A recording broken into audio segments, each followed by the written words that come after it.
TDP అధినేత నారా చంద్రబాబు నాయుడు ఈ నెల 12న నాలుగోసారి ముఖ్యమంత్రిగా ప్రమాణ స్వీకారం చేయబోతున్నారు.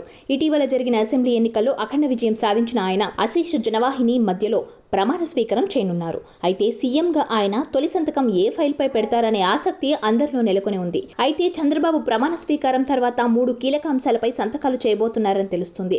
వీటిపై ఎన్నికల సమయంలోనే ఆయన హామీ ఇచ్చారు. వాటిని నెరవేర్చే దిశగా చంద్రబాబు అడుగులు వేయబోతున్నారు.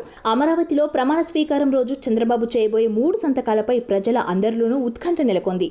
3 కీలక అంశాలపై చంద్రబాబు ఓటర్లకు హామీలు ఇచ్చారు. వీటిలో మొదటిది మెగా డిఎస్సి నోటిఫికేషన్. గత వైసీపీ ప్రభుత్వం ఎన్నికలకు ముందు హడావిడిగా డిఎస్సి నోటిఫికేషన్ ఇచ్చింది.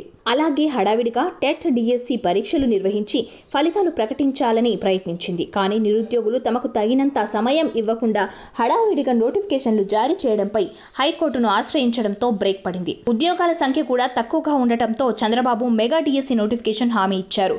ఈ నేపథ్యంలో తొలి సంతకం మెగా డిఎస్సి పైన పెట్టబోతున్నారు. ఇక చంద్రబాబు పెట్టబోయే రెండో సంతకం భూ హక్కు చట్టం రద్దు అని తెలుస్తుంది. ఎన్నికల సమయంలో ల్యాండ్ టైటిలింగ్ యాక్టుపై తీవ్ర స్థాయిలో రచ్చ జరిగింది. గ్రామీణ ఓటర్లతో పాటు అర్బన్ ఓటర్లు కూడా ప్రభుత్వం ఈ భూ హక్కు చట్టం ద్వారా తమ భూముల్ని లాక్కుంటుందని భయపడ్డారు. దీంతో చంద్రబాబు వారికి తాము అధికారంలోకి రాగానే ఈ చట్టాన్ని రద్దు చేస్తామని హామీ ఇచ్చారు.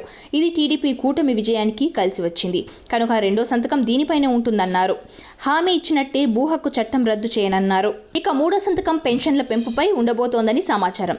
జగన్ సర్కార్ హయాంలో పెన్షన్లను 5 ఏళ్లలో 2000 నుంచి 3000కు పెంచారు. అప్పట్లో చంద్రబాబు అధికారం ఇస్తే వెంటనే 3000 పెన్షన్ ఇస్తామన్న జనం నమ్మలేదు. కానీ జగన్ అదే 3000 మొదట్లోనే ఇస్తారని భావిస్తే ఏడాదికి కొంత పెంచుతూ 3000కి పెంచడానికి 5 ఏళ్లు తీసుకున్నారు. దీంతో పెన్షనర్లకు ఊరటగా తాము ఈసారి అధికారంలోకి రాగానే 4000 పెన్షన్ ఇస్తామని చంద్రబాబు ప్రకటించారు. అంతేకాదు పెరిగిన పెన్షన్ను ఏప్రిల్ నుంచే అందిస్తామన్నారు. ఈ లెక్కన ఏప్రిల్, మే, జూన్ నెలల బకాయిలు 3000, జూలైలో 4000తో కలిపి మొత్తం 7000 ఇచ్చే విధంగా మూడో సంతకం పెట్టబోతున్నారని సమాచారం. ఇక ఢిల్లీ వెళ్లిన బాబు తిరిగి వచ్చిన తర్వాత మంత్రివర్గంపై కూడా పార్టీ నేతలతో చర్చించనున్నారు. 12న బాబుతో పాటు కొందరు మంత్రులు ప్రమాణ స్వీకారం చేయబోతున్నట్టు సమాచారం.